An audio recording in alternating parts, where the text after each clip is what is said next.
Good afternoon, everyone, and welcome to the ALS United Greater New York 2024 Summit. Today is our second day, so I hope everyone is enjoying all the presentations. I am very, very excited and pleased to be moderating this very important presentation, Voice Banking and Beyond. Trinity Dibert comes to Bridging Voice with over 15 years of experience with people with ALS and AACs, augmentative and alternative communication.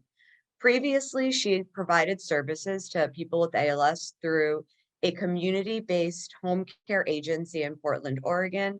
She has a strong focus in educating other clinicians to provide the best services possible to those with ALS and their caregivers who are supporting them. So thank you, Trinity. Take it away. And just a reminder that these sessions are being recorded, so you'll be able to kind of circle back on them on our website next week. And please remember to put your questions in the Q&A box, and I'll be, sharing them with her at the end. Thank you.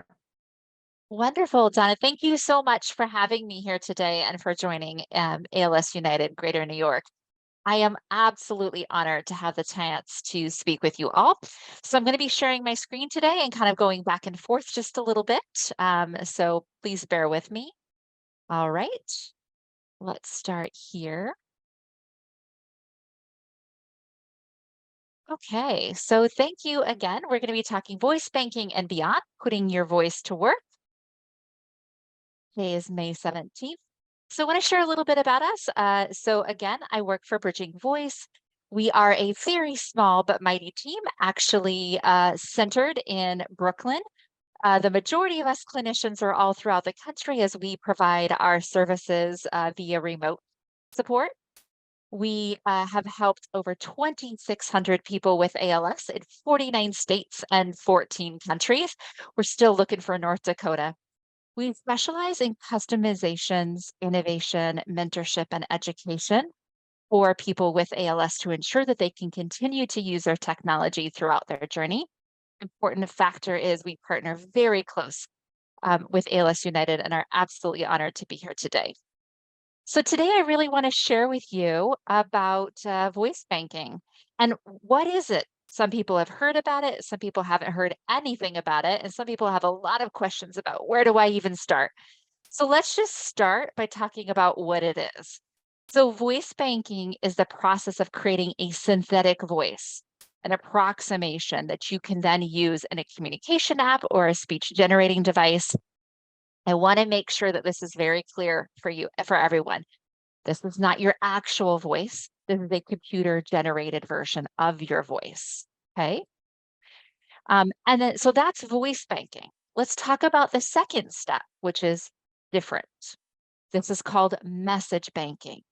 And message banking is where you record specific messages or phrases. This is an audio file that then will be played later with like a single click of a button. So for example, I have an absolute wonderful client. Her name was Mary, and one of Mary's favorite sayings was doggy. So with one little button on her communication device, it would say the word doggy, and you would hit that one button and out would come her audio. Again, it's her real voice playing this whole audio file. It'd say, woo, doggy. All right. So now let's listen to some different examples of some voice banking, okay? Not message banking, voice banking. So approximations of the voice, right? I'm going to stop sharing for just a minute and I am going to go grab another file for us to listen to. All right. Okay. So one of our newest SLPs to join us is Abby from Wisconsin, and she made this wonderful chart. And so this chart here is actually a comparison of her voice using different speech voice banking companies, okay? And this is not a presentation about which company does one better, because for some people, one company will work better than another company. So let's just listen to her. Let's just listen to some different voices. So the first one is going to be just the general voice that comes with so many different communication apps and software. It's an a cappella voice called Heather. Okay, so let's just listen to it. The quick brown fox jumped over the lazy dog. Okay, so the quick brown fox jumped over the lazy dog. Just that's the simple standard voice. Okay, now let's listen to Abby's voice. This is her recorded voice. Okay, let's listen to that, to Abby's recorded voice here. The quick brown fox jumped over the lazy dog. All right, so that was Abby's voice. Okay, we're going to listen to that one more time. The quick brown fox jumped over the lazy dog. And you can hear her Wisconsin accent, which is fabulous.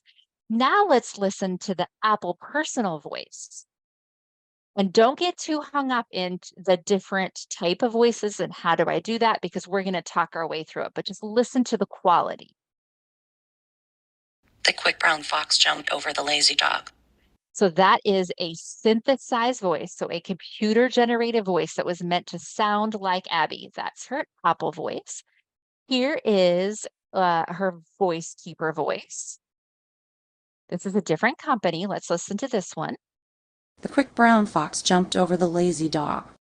So that's not her voice again. Again, that's a computer generated voice. And let's listen to a cappella.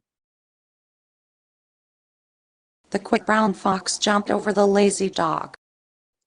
So again, computer synthesized voice that sounds like her. Okay, let me switch back to our presentation really quick. All right. I forgot to screen share that. Okay, so now you know what voice banking is. So again, it's a computer generated version of your voice. Okay. And we talked about message banking. Message banking is saving your voice files so that you so that you can actually play the whole audio file and it is your voice. But let me stop by saying that oftentimes people are either told about voice banking early in their disease process before their voice starts to change and find it to be overwhelming. Where do I even start? And can also find it to be very emotional. The idea of possibly losing your ability to use your natural speech in the future can be very emotional, and it can be hard to consider and to process that as a process. The thing I want to remind you is that not everybody loses their ability to use their natural voice. And not everybody loses their ability to use their natural voice all the time. For example, somebody who chooses to use a ventilator in the future, that is going to impair their ability to use their voice. Somebody who maybe uses non-invasive ventilation, their CPAP, their BiPAP, or maybe their Trilogy in the evening, for example, when they're sleeping. When you have your mask on, it's very hard for you to speak when you have the mask over your face. So maybe at that time, you need to be able to use it. Other people oftentimes are able to use their natural speech with their family and their friends and their close caregivers. They're able to understand them, but maybe over the telephone or with somebody who's not used to understanding their speech may find it to be difficult. So really, I want you to understand this is not replacing your voice and may not ever replace your voice, but it may help you to be able to communicate more effectively in certain situations. Okay. So the question is why should I voice speak? And I had the amazing opportunity to work with a lady. Her name was Ruth. And Ruth tried to voice bank. And the first time through her voice banking process, her voice didn't sound very good. Took away all of her amazing accent that she had from actually growing up in Jersey, not as in New Jersey, but as in Jersey over in England. And so it took that away, and she chose to actually go back to just Heather as being a synthesized voice, the one that we listened to earlier.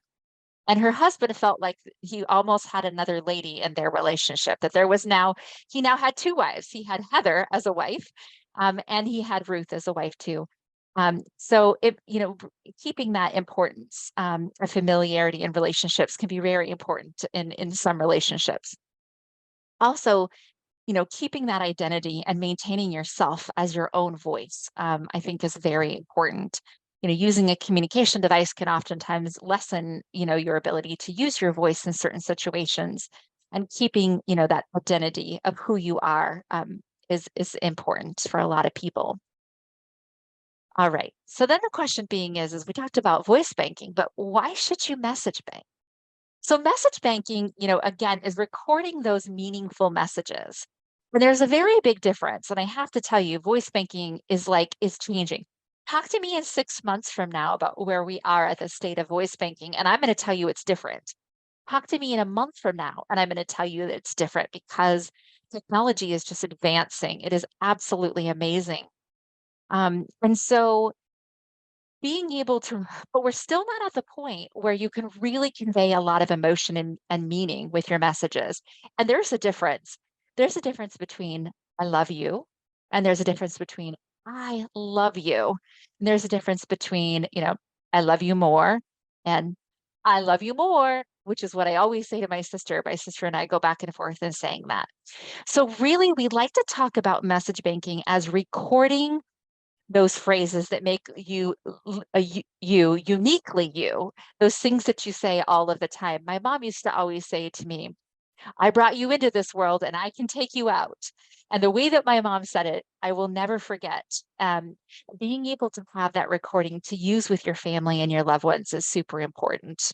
As well as saying I love you in the way that you say it. Or for example, football season. I love college football. And so being able to say, go Cougs. I went to Washington State University is important. And you can't use a computer to say, go Cougs. It just doesn't work.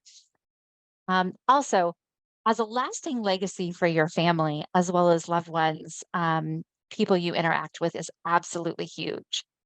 I love using audiobooks.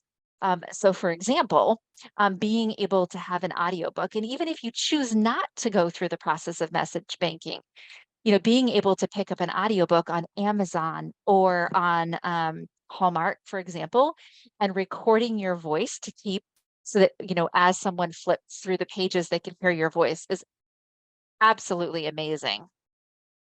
All right. It also helps to increase your speed of communication, because with one single button, you can be able to say an entire sentence or phrase. All right. So the question then is, let's get back to the overwhelming part. I heard it's hard and expensive. Well, the answer is it's not. Again, a year ago, you would have had to record 150 phrases in order to make a voice. It's like, well, how long is that going to take me? I'm already pretty tired, or my voice runs out really quickly. Not anymore. 50. You can have a fabulous voice with 50 small sentences. All right. So you can create a voice from the time that you sign up, log into your computer and do it, or even just using your cell phone, you can create a voice in less than a half an hour. So it's wonderful. But the process can be overwhelming. Where do I start? Which company do I use? There's support out there. Team Gleason has a wonderful voice initiative or voice banking, and they are happy to provide you with support, partnering with Boston's Children's Hospital. If you happen to be listening to us through New Jersey or through Maryland, and you live in New Jersey or Maryland, Bridging Voice is happy to help you with the process going through it. So I've included a link on the screen if you're not familiar with Team Gleason. I strongly encourage everyone to consider looking into that. So then the second step is what about the cost? Well, if you're using an app on your phone, like the Voice Keeper app, to record your voice, it's free. You can also use your Apple Voice through the accessibility features within Apple. That is free. Other companies that you use or may want to possibly use online, Team Gleason will actually pay for your voice to be created, so free of charge. There are some high-level voices we just recently presented on at Bridging Voice. And if you would like to look at that, you can actually look up bridgingvoice.org on YouTube, and you'll find a presentation about that Nahum just recently did. That is through a high-level AI voice. And those AI voice cloning do come with a monthly subscription price. But otherwise, absolutely free, either with the app on your iPhone or through the Team Gleason initiative partnering with Boston's Children's Hospital. Okay, so now the next question is how? How do I do it? So you've got lots of options. And again, you don't have to go this alone. If you choose to go this alone, you can, but you don't have to. So using a desktop, PC, or a Mac, you can use the following websites. And there's actually more. These are just kind of the top 3 that we most commonly use. It's Acapella, Create a Voice, The Voice Keeper, or Speak Unique. You can even use, and we're going to get to this in just a little bit, if you have lost your ability to record your voice, or your voice has changed to the point where you don't think it would be a very good quality, there are solutions for you as well. So hold on to that thought, because I'm going to talk about that in just a minute. iPhones and iPads, you can use the personal voice within the Apple, and then you can also do the Voice Keeper app and get this recording right onto your phone. At this point, Android does not have a voice recording option for making voice banking. Message banking it does, but not for voice banking. So the question is like, what am I going to read? What am I going to say? Well, I wanted to show you this. This is very simple. So this is Voice Keeper. And acapella is going to look very similar to this. The great thing about it is there's a sentence that's going to come up on the screen. All right. So you're going to connect a good headset to your laptop or your PC. And so one such as I'm wearing right now, it's, with a boom mic that you can get close to your face. And then all you're going to do is just read the sentences on the screen. So as you can see here, as a walk speeds up into a trot, the cat's gait will change to be a diagonal gait. That's all you do. You only have 50 of those to read. Now, you can add more to it. There's different levels. So the first 50 just gives you that initial voice. Then there's the next 50 that gives you an even nicer voice. And then you can go up to 150 to give you a really nice voice, again, on all of these different software. So it's very easy. You don't even have to think about what to say. You just read this sentence on the screen. But let's talk about some tricks and tips to make this go even better. Make sure that you're recording in a quiet environment. The hardest thing is we want to make sure that you're not having a lot of background noise or other people talking, because then the computer then gets confused as to what's your voice or someone else's voice. Making sure to keep the microphone close to your face. You can see here that I've got it next to my face. If you're recording on your cell phone, what you don't want to do is bring it in and out from your face. Try to keep it pretty similar. And you do want it to be close to your face so that you can make sure to get a consistent sound. If it gets too far from your face, then what happens is you get a little bit of an echo, which really throws off your ability to use to get a good recording quality. Make sure to use emotion. You don't want, remember, the computer is going to make a voice that sounds like you. It's not you, but it sounds like you. So you don't want to read the sentence when the gait speeds up, it turns into a trot. Because that's what your voice is going to sound like. Use a little emotion in it. Do the sentences make sense always? Nope. But put yourself into it. All right. When you're recording, you can take breaks. If you find that you're getting tired or you don't have a lot of strength or stamina in your speech, but you still want to record, take a break. Do 5 sentences at a time. It's the great thing. You can always come back to it. Okay? And make sure you think about your recording. Don't try to record at the very end of the day. Consider recording it when you feel the best. Is it first thing in the morning? Is it after you've had a nap and maybe used your AVAPs for a little bit? Record when you need to, when you have the most energy, and take breaks. Totally okay. And this goes for voice banking and for message banking as well. Okay, so I do have this great handout, and I will be able to give you my contact information at the end if this is something that you would like. It just talks about voice banking. Why should you voice bank? The thoughts about voice banking. It also talks about, choosing a website as well as reaching out. And it talks about what to do when you're done. So this is a nice little handout, happy to share with whoever would like it. And I will be sharing my contact information at the end as well. So then, do you remember when I said, what about for somebody who maybe didn't know about voice banking or didn't voice bank before or lost it too quickly to be able to voice bank? It's not too late. It's not too late. We are happy to help you to make a voice with what you have. Okay. There are multiple options. Number one, voice repair. Some of the voice banking companies do offer voice repair. And again, Team Gleason will help cover the cost of those. So if you have what's called dysarthria, which is slurring of your speech, and you want to kind of try to take that out, we can actually, help repair your voice. All right. If your voice is to the point, or maybe you're already on a ventilator or have to wear a mask at all the time and you're not able to do it, we can use audio or video recordings of you and make a voice of that. It can be anything from a presentation. It can be family videos. It can be, surprisingly enough, a lot of people don't know that, especially on an iPhone, when you delete a voicemail message, you don't actually delete it. It goes into your deleted files. So a lot of family members I have a tendency to leave lengthy voicemail messages.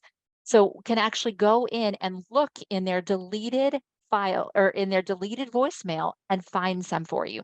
We don't need a lot. We really can get pretty darn close with not much. Pretty awesome how far voice banking has come along. Another option for you to consider is a voice donor. If you have somebody else in your family that maybe sounds like you, a sibling or a child that sounds like you, um, obviously we would want the voices to be, we can age match them a little bit, but we wouldn't, for example, if you were older, I have an 11-year-old, I'm not going to be able to age match her voice up to sound like mine. That's just too far of a gap. But if you have an adult child, maybe very considerate for you to do. And we can help you with this process. Okay, now let's talk about message banking. Okay, so that's a lot about voice banking. Let's talk about message banking. Like we said, it's those things that have meaningful or emotion to them. And the question is like, well, when do I record? Like, do I just record everything? No, you don't want to record everything, because when we put this into your communication device, you'll have a sentence that you'll be able to click one button and have your entire sentence saved. So for example, I have a dog, her name is Ruby, and Ruby barks. And I have recorded, Ruby, stop barking. And so I have on my desktop for my communication software a button that says no bark. And when I click that button, then what will happen is you actually hear my audio file say, Ruby, no barking. And by the way, yes, dogs will listen to communication devices, sometimes better than family members, but that's a whole nother conversation. But that being said, again, intonation. The question is what do I record? The great thing is on your phone, Android, Apple, okay, you can record your files. And I've included, there's a couple of apps that I've included here that you can download to be able to use, to be able to see how to record. It's very simple. You can also record on your desktop using a free computer program called Audacity. Again, you can record. Here's a couple tricks I want to tell you. You're going to start the recording. You're going to start the record button. You're going to say the sentence, Ruby, stop barking. You're going to stop the recording. You don't want to put a bunch of sentences or a bunch of sayings in one recording. One recording, one statement, okay?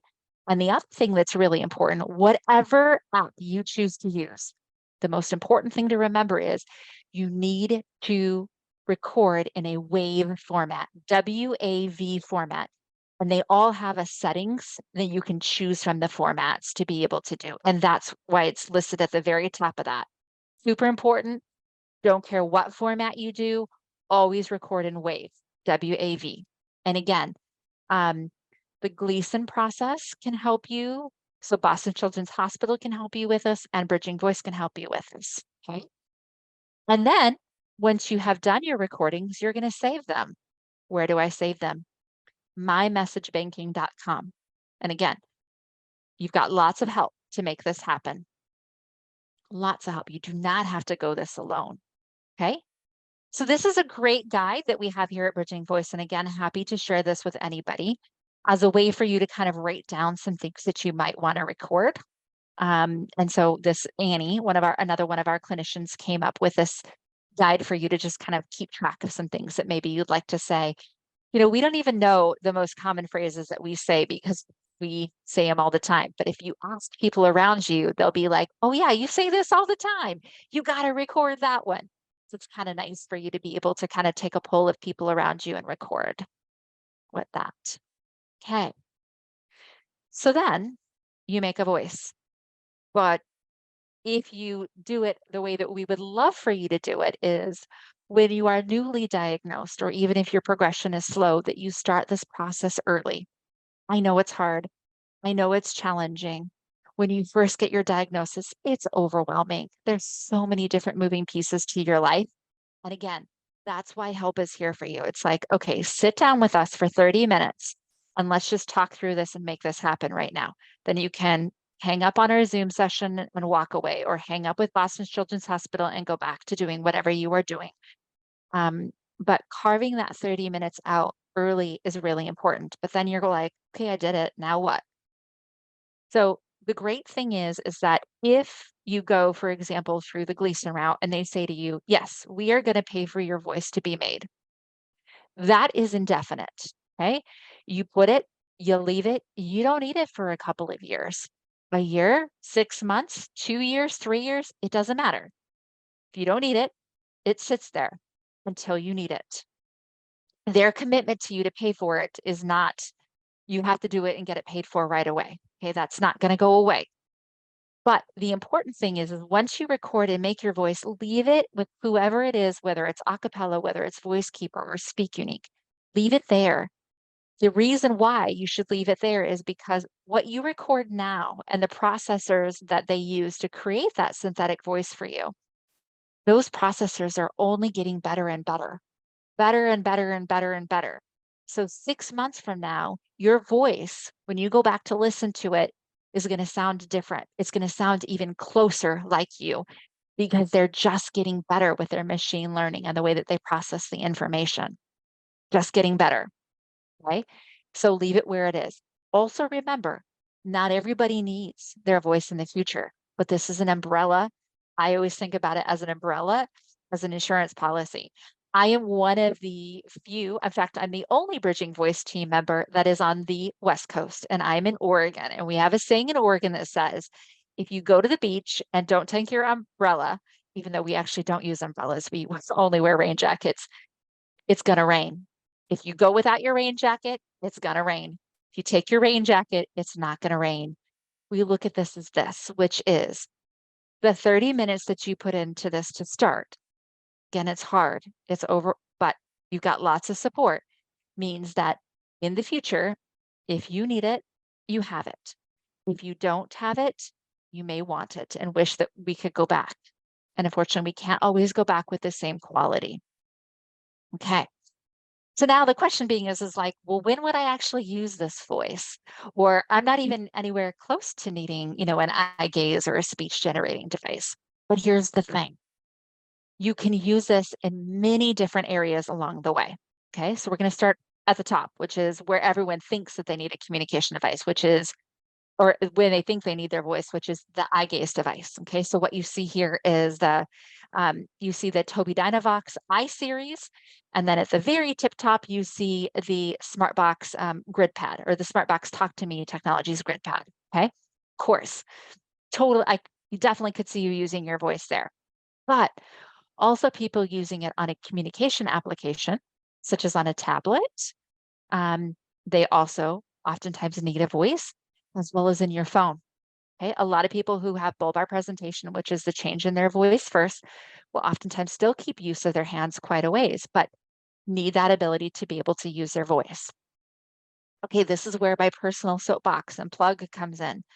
No matter how beautiful of a voice you have, on whatever level you're possibly using your voice at, even if you're the best eye gaze user with the most sophisticated IA voice cloning, which don't forget we can help you with, you still always need to have a manual communication board. And a manual communication board, in terms of the technology, is down there on the bottom left-hand corner. But I have to tell you, is probably the most important thing, because every single person who's using technology to communicate should have what we call a manual board, which is the ability, it's a paper board where if everything else fails you, because you can't use your voice on an eye gaze computer or on a tablet while you're taking a shower, or while you're in your Hoyer moving from one place to another, or sometimes when you're outside in the sunshine and your eye gaze technology no longer works because of the sun, or even unfortunately, if you get transitioned if you have to go to the hospital for some reason, sometimes your communication device does not come with you, or support staff does not know how to use it. So even though I'm talking to you today about voice banking and message banking, I'm advocating for your voice, and your voice includes with technology as well as without. So thank you for tolerating my few minutes there of a soapbox. And if you don't have a manual communication board, pretty much every nonprofit who is here to support you, of course, we all have them. We all have them ready to share with you, and we want to share them with you. Okay.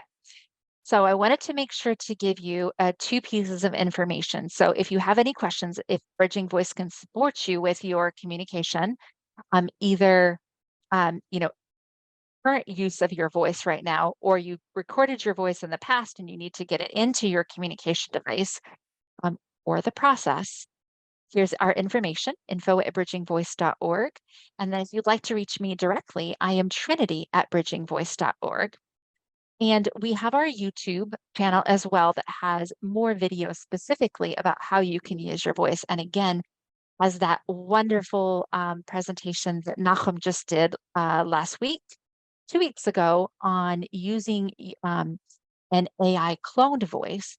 And Annie is going to be presenting on Tuesday next week about how to build your confidence using your voice in public. So we would love for you to join those. And of course, those are always free, and anyone is welcome to join us. All right, so that is the end of my slides, and I am happy to take any questions that you may have. If you have questions or need further information, I am happy to share whatever I can with you. Thank you so much, Trinity. That was super helpful. And that was a wonderful. Oh. Hi, can you guys hear me now?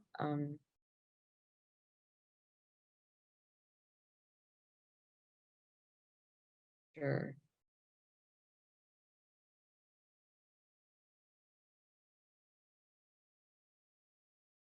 Oh, okay. Shelby can hear me. I don't know. Sorry. So hi. Again, Trinity, thank you so much. I'm not really sure why you can hear me, but other people can. So anyway, so in terms of questions, is hoarseness an indicator that someone may lose their voice soon or eventually? No, it is not. Let's talk about hoarseness. Hoarseness actually comes from multiple different things. Okay. I think if you're referring to what we call glottal fry, which is kind of the sound that sounds like this, that is actually more a response of not having enough airflow to be able to push and go through your vocal cords in order for you to make a nice voice quality. So it's more about having the respiratory support to support speech. There are some strategies that you can use, for example, such as positioning, to help improve your voice and help improve your stamina related to that. Also using something such as a voice amplifier so you don't feel the need to push. And when you feel the need to push, you have a tendency to get some vocal strain. So using a voice amplifier, changing your position so that you have a little bit more support for your respiratory system. But if you are experiencing that hoarseness or glottal fry, I strongly encourage you to consider looking at communication ports so that you can pick and choose when you use your natural voice. Maybe sometimes during the day when you're fatigued or tired, you use, an app or a speech generating software to help you, and at other times you use your natural voice. Great, thank you for that. Another question that came in is, what percent of people with ALS lose their voice? I wish I could give you an honest answer on that, but I can't. Just being Um, honest. no, we appreciate Because honesty. because again, you have to look at it's not losing your voice is many different levels. It's your voice is slurred, right? So it's hard to understand what you're saying. Losing your voice is, you choose to get a ventilator, which then blocks the airflow from being able to come out your mouth. And so you don't, maybe you can use lip speech, but there's no sound that comes along with that. And then there's also people that, that don't use it all the time, but when you use a non-invasive ventilation mask, sometimes they need the one that goes over their face like this, which then when you try to talk, it breaks the seal and then you have air blowing at you and then you have the alarms going off. So I hesitate to because I feel like saying that they lost their voice means they lost their voice, but really communication is beneficial in so many different ways. And like I shared before, you could just be that you're tired by the end of the day, or it could be that you don't have enough stamina to drive all the way into clinic, make it through talking with everybody all the way through clinic. And so having an app, for example, where you saved some of the questions that you wanted to ask and you're able to just, hit your questions and, energy conservation for communication is Thank you. And with that, actually, someone else was asking, is there a type of positioning that potentially can help decrease hoarseness? Yes, sorry, I lost your audio. I think my microphone is going funny, but yes, there is. So sitting bolt straight, I just want to make sure, can you hear me? I can hear you, yeah. Okay, good. So Yeah. sitting bolt straight upright, like in a straight back chair, like let's say a kitchen chair, it's really hard because as you start to lose the strength and the muscle tone in your abdomen, in your back to hold your body up, what happens, you have a tendency to slump and to slide forward. And when you slump and slide forward, you're now kind of collapsing on top of your diaphragm. And your diaphragm is also losing strength as well. And so the best thing for you to do is if you can, and if you're in a power wheelchair, this is exactly easy, is to be able to not just recline, for example, not just take your back and move it back this way, but to actually take your whole body and do a tilt, whoop, like this, so that you now have support to your back, or even if you're in a hospital bed, the same thing. Gives your back a little, or a power recliner, give your back, lean back just a little bit, take that pressure off of your abdomen and off of your diaphragm and keep you from collapsing over the top. If you're still working at a desk, you're kind of want to collapse over the top like this, as you can see me kind of looking down. You can even hear it just in my voice quality right now of me collapsing over my diaphragm versus when I'm sitting up. You can actually hear the difference in my voice quality. Right. Another question is there a microphone that you recommend? So I assume you're referring to like a voice amplifier. I would assume that's what you're referring to. Yeah, I think probably that is what is being referred to. Okay. So here's the great thing. Um, a lot of like ALS United, as well as Team Gleason, they in fact do have voice amplifiers in their loan closets. So yes, you can purchase one online for something such as Amazon, but we as in the nonprofit world do have voice amplifiers that are available to you that you can get from loan closets. So again, you don't have to go that one alone either. Great. Well, I think that's pretty much it. So thank you so much. It was a really informative presentation, and we really appreciate you being here for that. For all those on, we hope that you come to our final presentation, My ALS Journey, Thoughts, Reflections, and Unsolicited Advice for Healthcare Providers and Fellow Patients with Dr. Ajay Sampath. And again, Trinity, thank you so much. The next presentation will begin at 3 p.m. Thank you for having me today. Bye-bye. Bye-bye.